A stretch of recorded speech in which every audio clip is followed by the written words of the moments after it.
तो गाइज मैं हूं आयुष और आप देख रहे हैं रेसल इंडिया। स्वागत है आपका आज की इस वीडियो में जहां पे हम बात करने वाले हैं काफी सारी अपडेट्स के बारे में। और मैंने आपको बोला था कि बहुत जल्दी चैनल पे सारी चीजें रेगुलर हो जाएंगी, नॉर्मल हो जाएंगी और बिल्कुल वही चीज होने वाली है। तो बाकी भी टाइप्स की जो वीडियोस हैं जैसे कि टॉप 10 या फिर डॉक्यूमेंट्री, वो आपको थोड़े टाइम में गाइज एक बार फिर से देखने को मिलेंगी।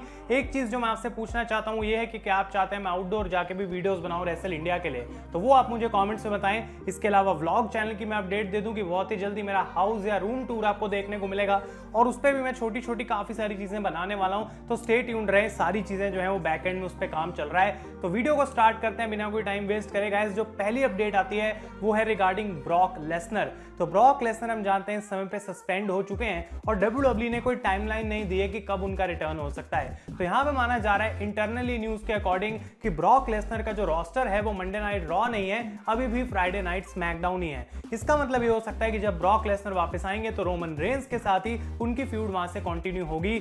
और अब काफी सारे लोग ये प्रिडिक्ट कर रहे हैं कि लेसनर शायद अगले साल रॉयल रंबल जीत सकते हैं, उसके बाद रोमन रेंस को चैलेंज करेंगे eight WrestleMania for the universal championship. और आई थिंक कहीं ना कहीं डब्ल्यूडब्ल्यूई का वो प्लान हो सकता है। लेकिन अगर आप लोग सोच रहे थे कि ब्रॉक लेसनर अगर सस्पेंड होकर स्मैकडाउन से रॉ पे आ जाएंगे तो उसके होने की पॉसिबिलिटी गाइस काफी मुझे कम लग रही है। तो ये है लेटेस्ट ऑन ब्रॉक लेसनर। अगली स्टोरी की हम बात करते हैं तो ये सुन के मुझे अजीब सा लगा, लेकिन ग्रेग हैमिल्टन जो कि अनाउंसर रहे हैं डब्ल्यूडब्ल्यूई के साथ 6 साल से, उनको माना जा रहा है रिलीज कर दिया है। और ये चीज उन्होंने खुद अपने इंस्टाग्राम पे भी कंफर्म कर दिया है। कुछ दिन पहले किसी रैपर के साथ बहसबाजी हो गई थी ग्रेग हैमिल्टन की, क्योंकि उस रैपर ने ग्रेग की आवाज ले ली थी डब्ल्यूडब्ल्यूई की और उसको अपने गाने के अंदर यूज कर लिया था।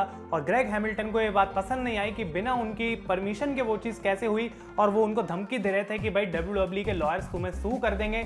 अब माना जा रहा है कि ये रीजन हो सकता है उनके रिलीज का, लेकिन ग्रेग हैमिल्टन ने अपनी पोस्ट में गाइस खुद ये लिखा, उनके सारे स्क्रीनशॉट्स आप देख सकते हैं कि भाई ये सारी बातें जो सोशल मीडिया पे बोली जा रही हैं बिल्कुल फेक है। और मेरे और डब्ल्यूडब्ल्यूई के बीच का जो रिलीज था वो म्यूचुअल रिस्पेक्ट से एक डिसीजन था। मुझे अपनी फैमिली के लिए जो है वो केयर करनी है और अब डब्ल्यूडब्ल्यूई के साथ पूरे साल में ऑन द रोड नहीं रह सकता, मुझे अपनी फैमिली को टाइम देना है। तो ये बात ग्रेग हैमिल्टन ने बोली है और अगर उन्होंने खुद ही अपने सोशल मीडिया पे आके लिखा है तो आई थिंक उस बात को मैं मानूंगा, ना कि ये जो बनी बनाई कहानी है कि इस रैपर वाले इंसिडेंट की वजह से डब्ल्यूडब्ल्यूई ने ग्रेग हैमिल्टन को जो है वो फायर कर दिया।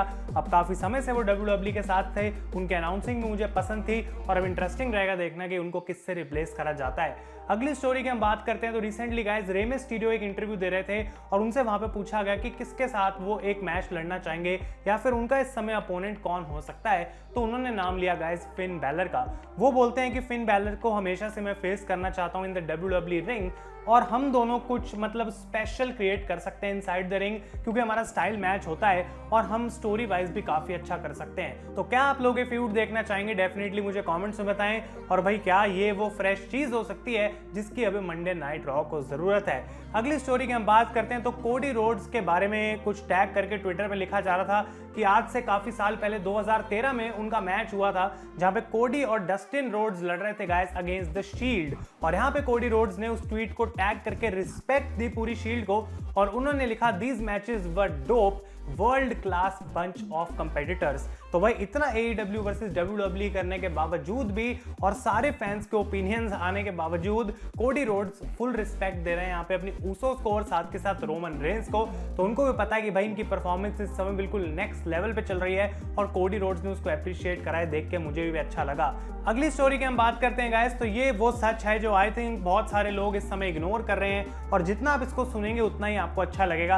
अभी AEW के इंसल्ट नहीं है, लेकिन एक बार फिर से एक रियलिटी है जो इस बार एरिक बिशॉफ के मुंह से हमें सुनने को मिली। तो अपने पॉडकास्ट पे वो एनालाइज कर रहे थे AEW वर्सेस डब्ल्यूडब्ल्यूई को और उन्होंने ये बात बोली कि देखो भाई ये जो छोटी छोटी विक्ट्रीज है ना कि हम डेमोग्राफिक में जीत गए, हम इस बार जीत गए, हम इस आर में पहले 50 मिनट में जीत गए, ये मैटर नहीं करती। एट द एंड मैटर करता है कि तुम्हारे टोटल व्यूअर्स कितने थे और साथ के साथ कि भाई कितनी टिकट्स तुमने अरीना में बेची हैं। तो ये पहली बात एरिक बिशॉफ ने यहाँ पे बोली और वो कहना चाहते हैं कि भाई अगर टोनी खान जैसा कोई बंदा पूरी कंपनी का CEO वो बाहर आके ट्विटर पे सेलिब्रेट कर रहा है छोटी छोटी विक्ट्रीज कि हमने स्मैकडाउन को हेड टू हेड डेमो में हरा दिया, आखिर वो दिन आ गया, तो ये थोड़ी बचकानी बातें हैं। लेकिन इसके साथ साथ उन्होंने एक बात फिर से बोली जो कि आई थिंक वो काफी बार ऑलरेडी बोल चुके हैं कि ये कोई मंडे नाइट वॉर्स नहीं है। वो कहते हैं कि अगर AEW इस समय पे WWE के साथ एक्चुअली में एक वॉर करना चाहती है तो तभी पॉसिबल होगा अगर वो हेड टू हेड जाएंगे। ये छोटे मोटे डेमोग्राफिक में जीतना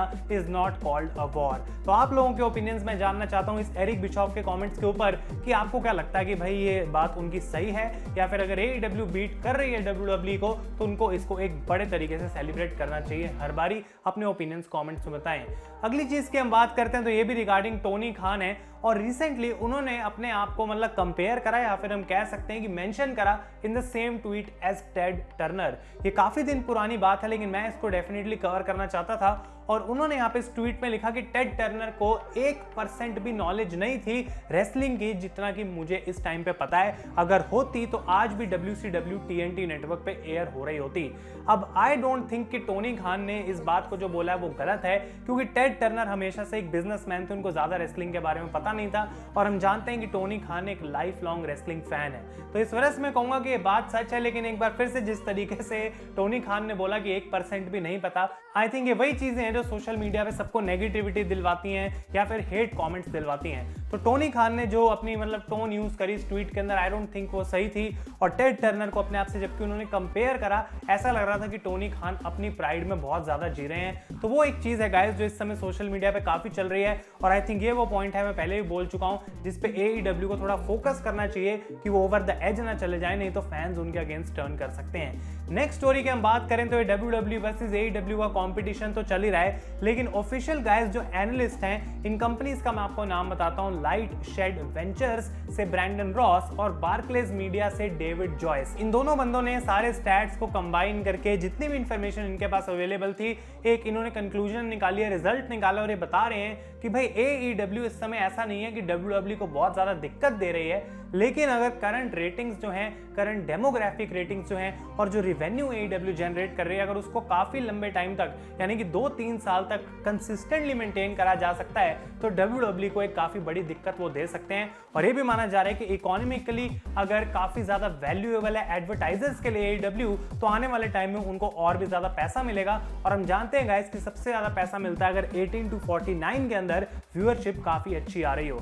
तो एनालिस्ट के अकॉर्डिंग ये बात मानी जा रही है कि थोड़ा टाइम जरूर लगेगा, लेकिन WWE शायद जहां पे पहले कंपटीशन नहीं समझ रही थी AEW को, अब कहीं ना कहीं उनके दिमाग में ये बात है कि हाँ हमको इनको कंसीडर भी करना चाहिए। अगली स्टोरी की बात करते हैं तो रोमन रेंस के लिए ब्रॉक लेसनर तो है नहीं, पूरी स्मैकडाउन को ऑलमोस्ट सबको हरा दिया, तो भाई अब कौन हो सकता है उनका अपोनेंट। अब Drew McIntyre is an opportunity, Seth Rollins एक अपॉर्चुनिटी बन सकते हैं सर्वाइवर सीरीज के लिए, और बहुत सारे और भी ऑप्शंस हैं। लेकिन लेटेस्ट रूमर्स तो नहीं, लेकिन ट्विटर पे जो चल रहा है उसके अकॉर्डिंग WWE और फॉक्स ने एक पोस्ट डाली कि भाई कौन अब रोमन रेंस से लड़ेगा, और उस पे हैप्पी कॉर्बिन ने रिप्लाई करा हुआ है। तो रूमर्स एक बार फिर से शुरू हो गए कि क्या happy Corbin versus Roman Reigns होगा।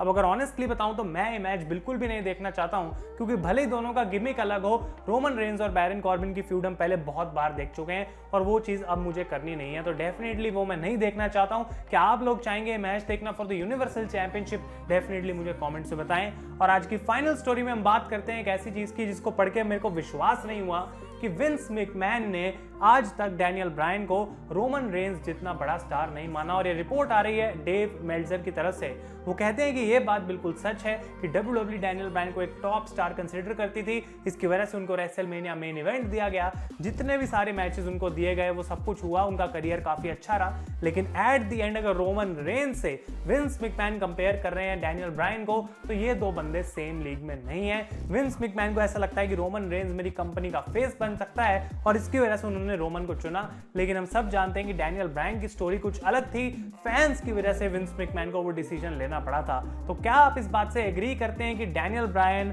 और रोमन रेंस सेम लेवल के स्टार्स नहीं है? अपने ओपिनियंस कमेंट्स में बताएं। काफी इंटरेस्टिंग चीजें आज डिस्कस हमने करी हैं, और इन सभी पे आपके थॉट्स में कमेंट्स में जानना चाहूंगा। तो अगर आपको वीडियो पसंद आई है गाइस तो इसे लाइक करें, अगर चैनल पर नए हैं तो सब्सक्राइब कर दें। तब तक के लिए thank you so much for watching. मैं हूं आयुष और आप देख रहे हैं रेसल इंडिया।